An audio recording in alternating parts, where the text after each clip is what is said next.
Hi there, if you're new to the channel, welcome.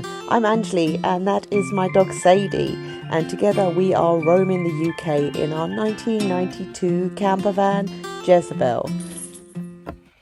Hi and good morning, welcome back to the channel. Today's video was going to be me heading off to the Lake District for a long weekend on my kayak with Sadie and some camping, and it was going to be awesome. Unfortunately, Jezebel had other ideas and has had a fuel leak. It happened actually when we were coming back from Attingham Park, so a couple of weeks ago's videos, but it's actually been about 3 weeks in real life. I noticed it when I was coming home, and I sort of got home and thought, right, okay, well, I'm off to, Amsterdam in 3 days, so I'll deal with it when I get home. So I got home and phoned up my normal mechanic, and he informed me that because it's September, he is super busy, and because all the new cars with their new MOTs need to be done, so he can't fit me in until the end of October, which is devastating for me because this is my only vehicle. It's dripping fuel. I don't want to drive it in case, it catches fire and blows me up whilst I'm driving. And yeah, totally and utterly gutted about that. So I phoned a whole load of other mechanics as well, and all of them told me exactly the same thing. Nope, not till the end of October, sorry love, you're just gonna have to deal with it. Which was really disheartening. I called Click Mechanics as well. They only deal with cars that are 28 years old and younger, and as she's 31, they didn't want to deal with her. I called a whole load of other mechanics in the area. No one wanted to see her. I went onto Facebook groups. One person said they could fix her, but I'd have to get her towed to them. And the tow, it was like a 5-hour tow. And I was like, I don't have that money. And then to drive her back 5 hours when she's fixed, like I don't have that available to me. So yes, I was very upset and for 3 days sulked. And then I called the AA out. I have AA breakdown coverage. I have the full package because I figured she's old, she may break down a lot, pay a little bit more and get the full package, Anjali. I waited for 8 hours for the AA to come out to me because obviously I was safe, I was at home, so I don't mind that I had to wait a long time for them to come out to me. And I had a bit of an idea of what was the issue was with the fuel leak anyway. So it only comes on when I turn the engine on. So whenever there's pressure actually within the engine, that's when I have the fuel leak. During the rest of the time, there's no fuel leak. And she had the same sort of issue back in March, and it was fixed by my normal mechanic. He said one of the pipes had come loose, so they just reattached the pipe. So I figured, okay, well, maybe it's the same thing, another pipe has come loose.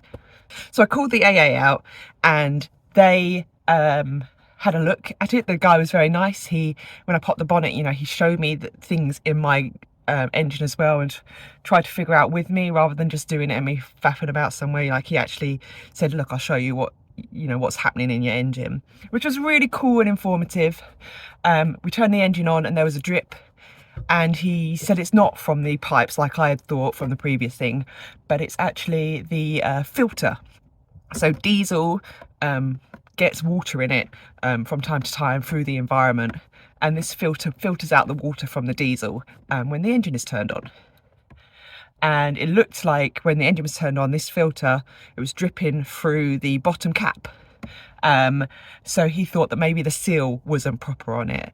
It does look like a relatively new filter, it's very clean, and like the outside isn't musty or anything, but he thinks the seal has gone on it. So he showed me where to buy a new filter, showed me how to remove it, and he showed me how to reattach it. So I ordered one. It came today.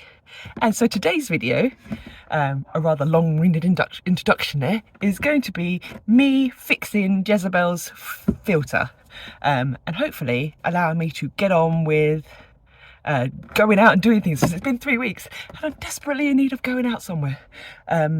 So yes, today's video is Anjali tries to fix Jez, and hopefully this works. I'm very proud of myself if I can get this done. So let's give it a go. So this is the filter that I needed, the WK 880 man filter. So the one I ordered, the picture is the same, but when it's come from the box, it's a different colour. However, it looks the same everywhere else, so it's probably just an upgrade on the colouring or something. But yeah, I'm going to take you over to the engine now. Okay, so this is the filter that needs to come off. So when the engine is on, it is dripping from under here. Drip, drip, drip.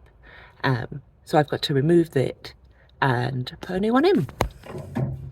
So this is my new filter. As you can see, it's black rather than white, but it says the same thing on the box, so hopefully it should be fine. So now I've just got to take it apart and put this one in. Put my rubber gloves on so I don't get diesel all over me. And the main thing as well is that I need to save the diesel that's in the filter already to put into this one, so I don't waste fuel even. So yeah, that's my next thing, is trying to get all that out. Fun.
Okay, so it is in place, which is good.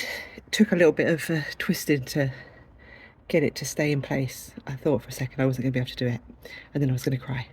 So the next thing the AA man said is that once it's in place, I have to try and blow some air back through it, which means that it could take a little bit of time to catch. So now I've got to check that that all works. So bear me a second while I turn the engine on.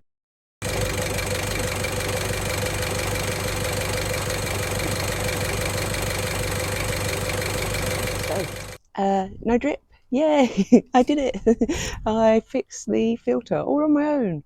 So instead of going to a mechanic and paying a lot of money, I paid £20 for a new filter online, and I did it myself. So yeah, no fuel drip. And at least if it happens again, I know that it's another filter that's gone wrong.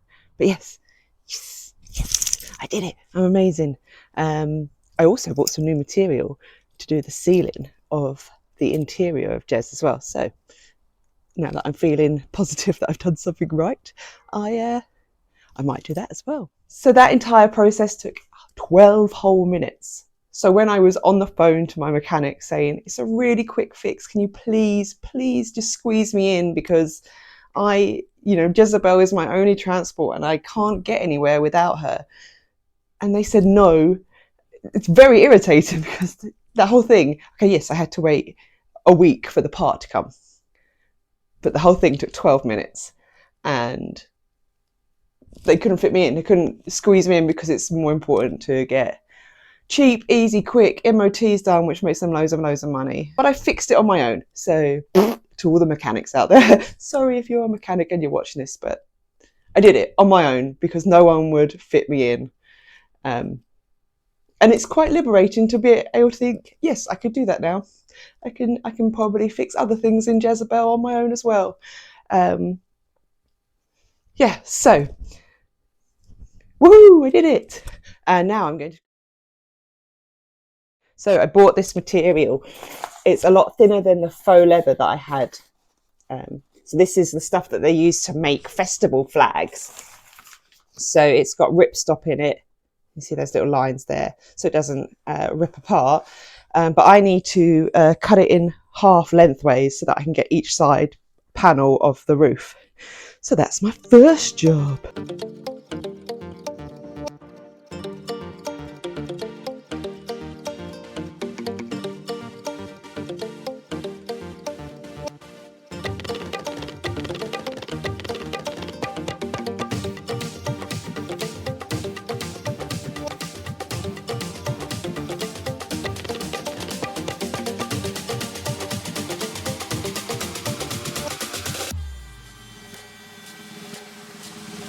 So now I have two long thin pieces, which are probably a little bit too long for the van.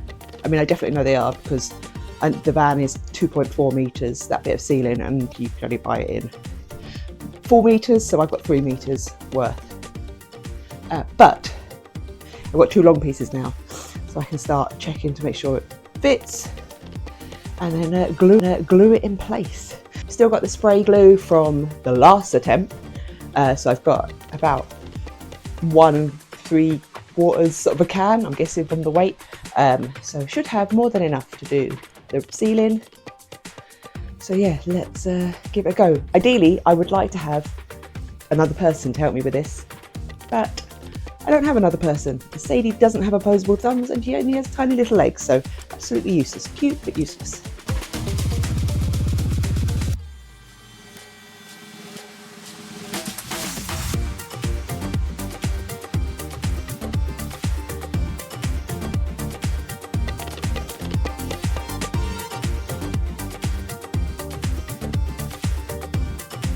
So this material has like a waxy side and a non-waxy side. So I'm going to put the non-waxy side against the ceiling. I just think it will probably stick a bit better. It is quite light material, so whenever the wind blows, it sort of picks itself up. Hence why it'd be nice to have a second pair of hands. But as you can see, I've got quite a lot of material, but it should fit nicely.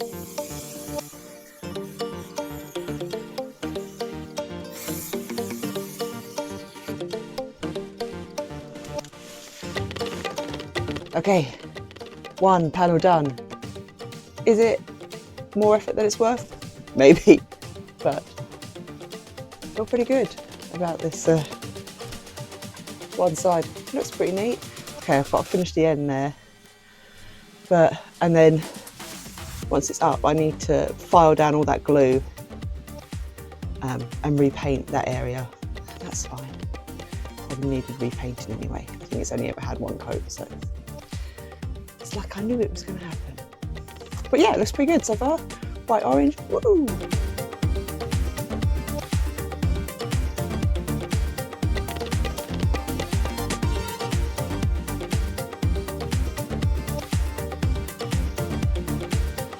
So there we have it. One new orange ceiling. Fingers crossed it stays that way, yes?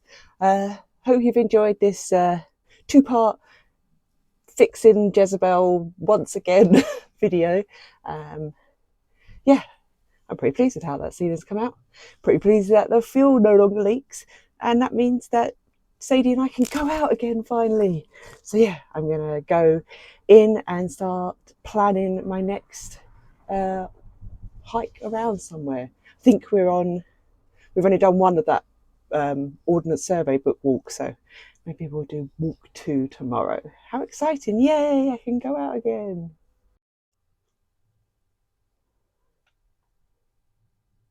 As always, if you enjoyed this video, please do like and subscribe and put comments below, please. I do love talking to you. I love your questions and just hearing what you think about what I'm doing and why I'm doing it. Yeah, please do comment below. It's been lovely taking you through the fixing of Jez and also the fixer-upping of Jez today. And I shall see you soon, hopefully on a walk somewhere. Probably cold and wet and windy because, well, it's autumn now. Summer has definitely gone and it's time to find the waterproofs. But yes, thank you so much for coming along today and I'll see you in the next video. Bye.